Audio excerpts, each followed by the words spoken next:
পহেলা বৈশাখ তো চলে আসছে, আগামীকালই আর কি পহেলা বৈশাখ। কিন্তু এখনকার ওয়েদারটা মানে কেমন জানি, এই মনে হয় ঝড় তুফান হবে, বৃষ্টি হবে, আর একটু পরে দেখা যায় আবার রোদ উঠে গেছে।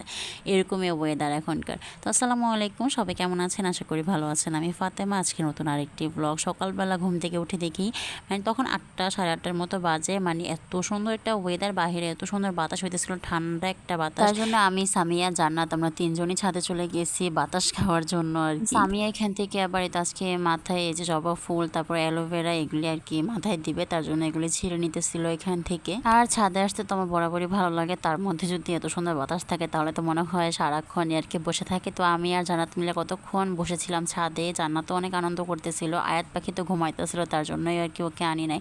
আর এই বেলি গাছটার এখানে আসলে ঘ্রাণে মানে একদম মুগ্ধ হয়ে যায়, এত সুন্দর স্মেল। তো আম্মু এখানে নাস্তা বানাইতেছিল সকালে। আজকে নুডলস রান্না করতেছে, এখানে গাজর, আলু, ডিম এগুলো আর কি দিয়ে ভালোভাবে ভেজে নিচ্ছে। সামিয়া কি করছে, মাঝখান দিয়ে পাকনামি করে মরিচের গুঁড়া দিয়ে দিচ্ছে, তার জন্য আর কি নুডলসটা পুরো লাল লাল দেখা যেতেছিল। আর এই তো আমার এই দুজনের দুষ্টামি তো মানে কোনো শেষই নাই। নাস্তা রাস্তা করার পরে এই তো ওদের দুষ্টামি করা শুরু হয়ে গেছে, কখন যেখান থেকে পড়ে যায় আমি শুধুমাত্র সেই ভয়ে আছি। ছোটজন হলো পুরা কপিবাজ, মানে বড়জন যা করবে ওর তা করতেই হবে, না পারলেও করতে হবে। তো সামিয়া এখানে এই তো ফুলগুলোকে এখন বেটে নিতেছিল। জবা ফুল কিন্তু মাথায় দিলে মানে চুলের গোড়া অনেক শক্ত হয়, মাথায় মানে দেওয়া ভালো, মাথাও ঠান্ডা হয়। তো যাই হোক, এখানে স্বামী এটা বেরো নিতেছিল, কিন্তু ও আমাকে একটুও দেয় নাই। জানেন মানে কি যে একটা আমার এত বিরক্ত লাগছে। আমি ওকে জবা ফুলগুলি তুলে দিছি যাতে আমাকে দেয়, কিন্তু দিল না, কারণ অল্প একটু হয়েছে, বেশি হয় নাই। তো যাই হোক, এখানে আমি ফেস প্যাক দিতেছিলাম। এখন আর মাথায় না আমার ওইভাবে কিছু দিতে ইচ্ছে করে না, কারণ এটা ওয়াশ করতেও অনেক মানে জবা ফুলটা যেহেতু বাটার পর একবার পিচ্ছিল হয়ে যায়, তার জন্য এটা ওয়াশ করতেও অনেক প্রবলেম হয়। তো যাই হোক, এখানে আমি ফেস প্যাক দিতেছিলাম। এখানে যে ভ্যাসন আমু ভাঙাইছিল রোজার মধ্যে, সেখান থেকে আমি কিছু ভ্যাসন রেখে দিয়েছিলাম আলাদা করে।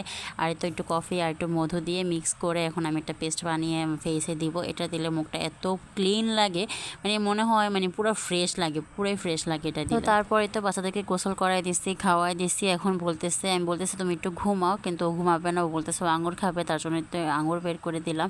এখন একা একা বসে বসে খাচ্ছে। আর আমার আয়াত তো ঘুমায় গেছে, মানে একজন ঘুমাইলে আরেকজন জেগে থাকে, এটাই হচ্ছে বর্তমানের পরিস্থিতি। বড়জনকে যদি বলি তুমি একটু ঘুমাও, উনি যে কত বাহানা দেয়, মানে বাহানা শেষ নেই। তো এই তো একটু আঙুর খেয়ে তারপরে তো এখন ঘুমিয়ে পড়লো। আর ওকে ঘুমিয়ে রেখে আমি এখন যাব একটু কোনাপাড়া, কারণ ওদের জন্য আর কি কিছু আনতে হবে, মানে দুধ টুধ এগুলি আর কি আনবো। তো এখানেই তো আমি একটু মেহেদি দিতেছিলাম, বসেছিলাম, তো তার জন্য একটু মেহেদি দিলাম। তো সামিয়াকে বললাম তুই আয়াতকে নিয়ে একটু বাহিরে যা, আমি এর মধ্যে চলে যাই।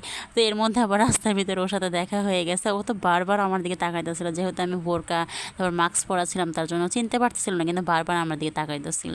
তো যাই হোক, এখানে আমি চলেও আসছি। বাজারে গিয়ে আর তো কোনো ভিডিও করা হয় নাই, কারণ এত মানুষ থাকে ভিডিও করতে ইচ্ছা করে না। আর আমার বাসার তো এই রাস্তাটা দিয়ে হাঁটতে আমার কাছে অনেক ভালো লাগে। আর তো বাসার কাছে চলেও আসছি, আর মাগরিবের আজানও দিয়ে দিয়েছে। যেহেতু আমি আসর নামাজের পর বের হয়েছি, তার জন্য আজকে একটু লেটই হয়ে গেছে আসতে আসতে। তো আজকের মতো এতটুকু, সবাই ভালো থাকবেন, আল্লাহ হাফেজ।